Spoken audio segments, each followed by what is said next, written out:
ఎలక్షన్లోనేమో మీకు ఎక్కడికి కావాలంటే అక్కడికి వెళ్ళిపోమన్నారు బస్సు ఎక్కి. ఎలక్షన్లు అయ్యాక మంత్రులు ఏం మాట్లాడతారు, మీ ఇష్టం ఏంటి, ఎక్కడికి పని లేదా, ఎక్కడికి పడితే అక్కడికి వెళ్తాకి. మేము జిల్లా దాటం, జిల్లా బోర్డర్ అన్నారు మంత్రులే. ఇప్పుడు ఎమ్మెల్యే మాట్లాడంటే అది పిచ్చిగా మాట్లాడనుకోవచ్చు. మంత్రులే సాక్షాత్తు నారా చంద్రబాబు నాయుడు క్యాబినెట్లో ఉన్నవాళ్లే జిల్లా బోర్డర్ దాటతాకి ఇల్లేదన్నారు. దాన్ని ప్రజలందరూ కూడా విపరీతంగా తిట్టారు. అంటే బస్సుల సంఖ్య తగ్గించేసి, సర్వీసులు తగ్గించేసి బస్సుల సంఖ్య తగ్గించేసి జనం తిరిగేటువంటి బస్సుల సౌకర్యాలని, అంటే ఎక్కువగా తిరిగేటువంటి లాంగ్ రూట్లో ఎక్కువగా తిరిగేటువంటి బస్సుల్ని ఆ కేటగిరీని తీసేసి ఆయన కొత్తగా నేను ప్రవేశపెట్టాను, ఫ్రీగా తిరిగేస్తున్నారు అన్నారు. వెంటనే ఏం చేశారు, ఆటోలో బజార్కి ఎక్కారు. ఏమయ్య చంద్రబాబు నాయుడు, ఇది ఎక్కడే నువ్వు ఆటోలో మా పొట్ట కొట్టావు. నువ్వు 2,90,669 మంది ఆటో డ్రైవర్లకి 436 కోట్ల రూపాయలు డబ్బులు వేసేసాం. అసలు ఇంతవరకు ఆటో డ్రైవర్లని గుర్తించి డబ్బులు వేసేటువంటి కార్యక్రమం అసలు ఇంతవరకు ఆ భూప్రపంచం మీద ఎక్కడా లేదు. ఇంతవరకు నేనే మొదలుపెట్టి స్పీచ్ చెప్తున్నాడు అక్కడ ఒక గంట క్రితం. ఇచ్చిందేమో 2,90,669 మందికి 436 కోట్లు ఇచ్చాయంట. ఇచ్చి ఆయన ఓపదంకుడు ఉపన్యాసం మొదలెట్టాడు. ఇక కొట్టో ఇక మామూలుగా కూర్చున్న ఆటో వాళ్ళకి చెవుల్లో రక్తంగా అర్థమే. కంట్రోల్ రూమ్ ఏర్పాటు చేస్తా అంట. రాష్ట్రం మొత్తం మీద కంట్రోల్ రూమ్ ఏర్పాటు చేసేసి ఆటోలు ఎక్కడ బేరం ఉంటే అక్కడికి ఈ ఆటో వాళ్ళని పంపించేస్తా అంట. ఇదిగో నీకు బేరం వెళ్ళిపో అని చెప్పని పంపించేస్తాడండి. ఆయన ఇంకో మాట కూడా మాట్లాడాడు. ఇవాళ ఆటో డ్రైవర్లకి, మ్యాక్సీ క్యాబ్ డ్రైవర్లకి ఇవాళ పండగ అన్నాడు. 10 పైసలు ఎంత వేసి పండగ చేసుకు ఇవ్వాలంటాడు, లేదా రూపాయి వేసి. అట్టా ఉంది ఈ పండగ చేసుకో. అంతకుమించి ఏమైనా ఉందా అని అడుగుతున్నాను నేను. ఈ 15,000 రూపాయలు మీరు ఇచ్చేది 15,000 రూపాయలు ఎంతమందికి ఇచ్చారు?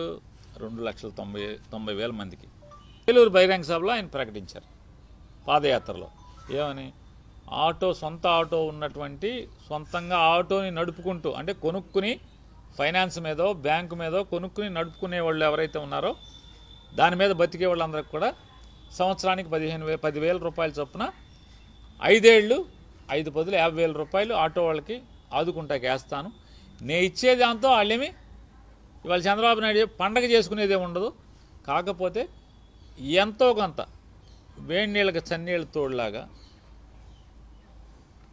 ఎంతో కొంత ఇతోధికంగా సాయపడదామని చెప్పి నా ప్రయత్నం అని చెప్పి ఆయన మాట్లాడారు. మాట్లాడి ఆయన 2019లో ఎన్నికయ్యారు. ఎన్నికైన సంవత్సరం వెంటనే 6 మాసాల్లోపే 2,36,000 మంది 2,36,900 చిల్లర మందికి, ఎంతమందికో ఓనర్ కమ్ డ్రైవర్లకి ఆయన వేశారు. రెండో సంవత్సరం 2,40,000 చిల్లర, 50,000 చిల్లర ఉంది. అలా 5వ సంవత్సరం వచ్చేప్పటికి 2,75,000 చిల్లర మందికి ఆయన ఆటో ఓనర్ కమ్ డ్రైవర్లకి డబ్బులు వేయటం జరిగింది. ఇవాళ నారా చంద్రబాబు నాయుడు గారు ఎంతమందికి వేశారు? 2023-24 ఎన్నికలకు వెళ్ళే ముందు సంవత్సరం, ఆ లాస్ట్ సంవత్సరం అంటే 5వ సంవత్సరం ఆటో డ్రైవర్లకి జగన్మోహన్ రెడ్డి గారు వేసింది 2,75,000 మందికి పైబడి 2,75,000 చిల్లర మందికి వేస్తే, నా ఫోన్ ఒకసారి తెచ్చిపెట్టినాను ఒకసారి. హేమంత్ కూడా పంపించాను, ప్రింట్ ఇస్తే ప్రింట్ ఇమ్మని చెప్పండి. 2,75,000 చిల్లర మంది పంపిస్తే ఈయన 2,90,000 మందికి, ఎంత సుమారుగా 14,000 మంది రెండేళ్లలో, 2024 నుంచి ఇవాళ దాకా 14,000 మందికి అదనంగా ఇచ్చావు రెండేళ్లలో. ఇప్పుడు రెండేళ్ళు అయిపోయింది అంటే 1 సంవత్సరం ఎగ్గొట్టావు. డ్రైవర్ల సాధికారిక సంస్థ ఏర్పాటు చేశారా? 2 ఏళ్ళైంది. ఆటో డ్రైవర్లకి సాధికారిక సంస్థ ఏర్పాటు చేస్తున్నాం, బోర్డుని చేయలే. సరే, రుణాలు అన్నాడు, బీమా, డ్రైవర్లకి ప్రమాద బీమా అన్నాడు, హెల్త్ ఇన్సూరెన్స్ అన్నాడు, విద్యా రుణాలు, చదువుకుంటా అక్కడ పిల్లలు చదువుకుంటా విద్యా రుణాలు, డ్రైవర్లందరినీ ఓనర్లుగా చేసేస్తా అన్నాడు.